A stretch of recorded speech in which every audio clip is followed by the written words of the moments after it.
Vendredi dernier a eu lieu la fameuse cérémonie des Césars. Cette cérémonie qui récompense les plus grands talents du cinéma, aussi bien devant que derrière la caméra. Alors à titre personnel, je ne regarde jamais cette cérémonie. Toutefois, je suis outré, et le mot est faible, par l'injustice qui perdure depuis des années et des années. À savoir la non-reconnaissance du parcours exceptionnel d'une artiste qui a été la première femme à être récompensée par le cinéma français, la première cinéaste. Cette femme, c'est Uzan Palsi. Et je vais vous montrer quelles sont les raisons pour lesquelles elle mérite d'avoir un César d'honneur pour l'ensemble de sa carrière. Let's go!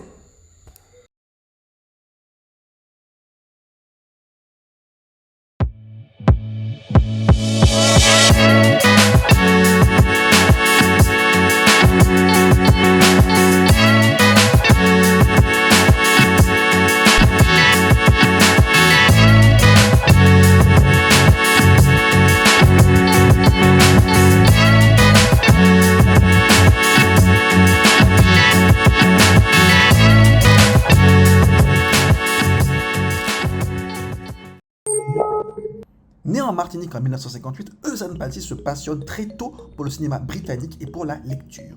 Elle dévore tous les films d'Alfred Hitchcock, Orson Welles ou encore John Cassavetes. Mais à l'âge de 14 ans, un livre va marquer son existence à tout jamais. Uzan Palsi découvre le roman La rue Cazenègre de Joseph Zobel.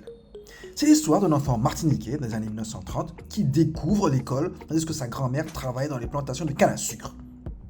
Elle est bouleversée par ce livre, car pour la première fois, elle lit un roman qui se déroule en Martinique, dans un environnement et avec des personnages qu'elle reconnaît. Bref, c'est le déclic.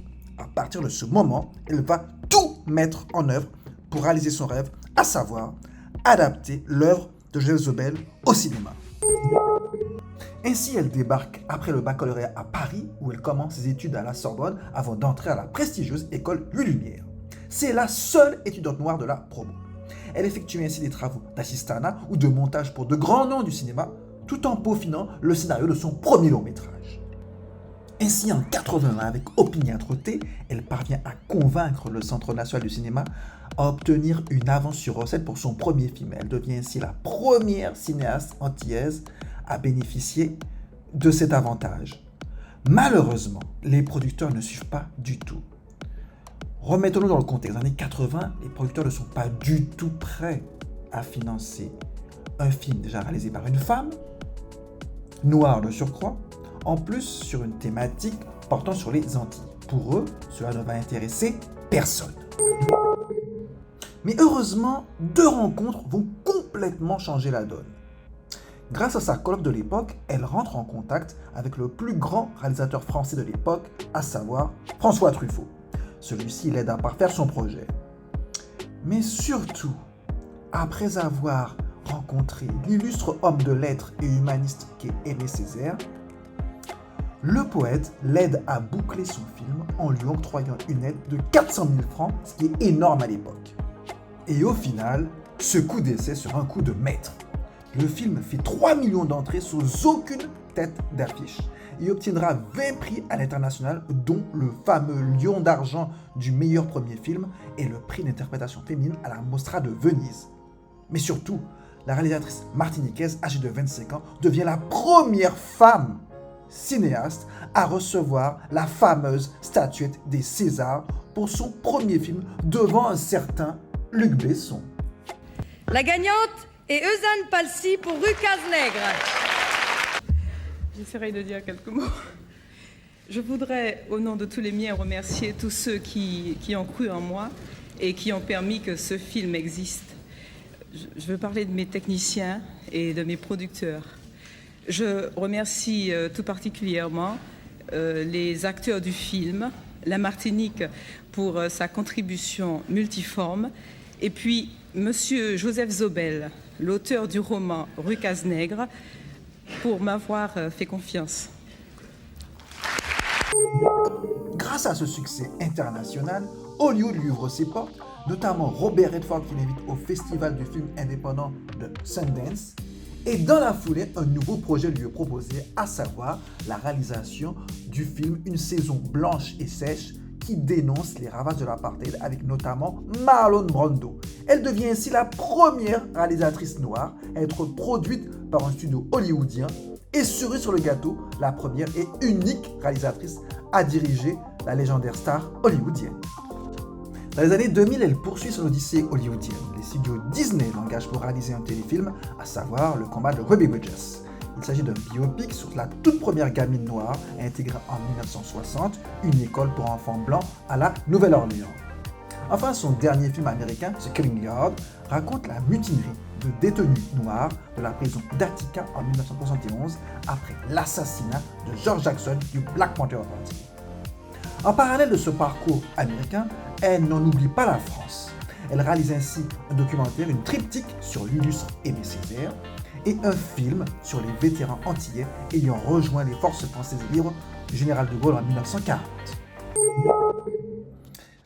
Au vu de l'ensemble de sa carrière, il serait aisé de dire que Zan Palcy est une cinéaste engagée, tant ses films relatent des expériences historiques fortes propres aux afro-descendants. Mais pour moi, l'œuvre de l'artiste martiniquaise est bien plus vaste. Il porte avant tout sur des valeurs universelles, des valeurs humanistes. Elle est animée par le fait de partager des pans méconnus des histoires qui la touchent de par ses origines antillaises.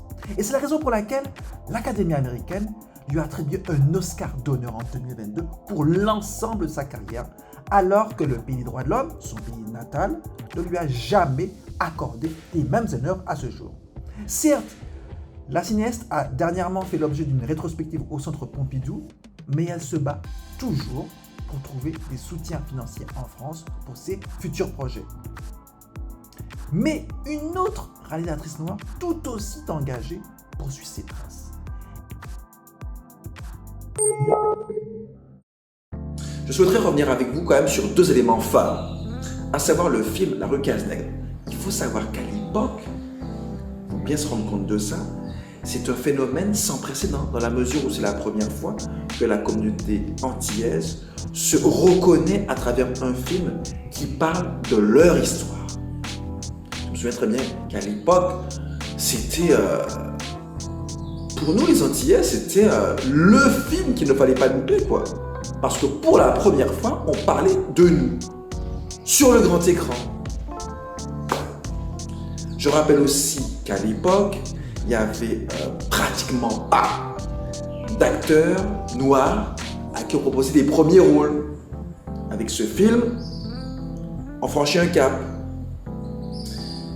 Et je me souviens très bien que le film, lorsqu'il est sorti, j'étais jeune à l'époque, il y avait un véritable engouement pour ce film. Je le sentais et j'en garde encore des souvenirs. C'est un peu comme si le phénomène d'Intouchable avec Omar Sy, il y avait ce même engouement. Et deuxième élément pour moi qui me semble essentiel, à savoir le fait que Zan Palcy a toujours été une pionnière dans sa carrière, comme je l'ai montré précédemment. Et à juste titre, elle mérite donc ce César d'honneur pour l'ensemble de sa carrière. C'est une anomalie, c'est une injustice, le fait qu'elle ait déjà eu un Oscar et dans son propre pays, elle n'a pas encore eu la moindre reconnaissance. Donc, j'espère qu'à l'avenir, cette injustice sera réparée. Mais une autre femme a suivi ses traces avec succès. Mais ça, on le verra dans la deuxième partie du What Happened Stories. À la semaine prochaine.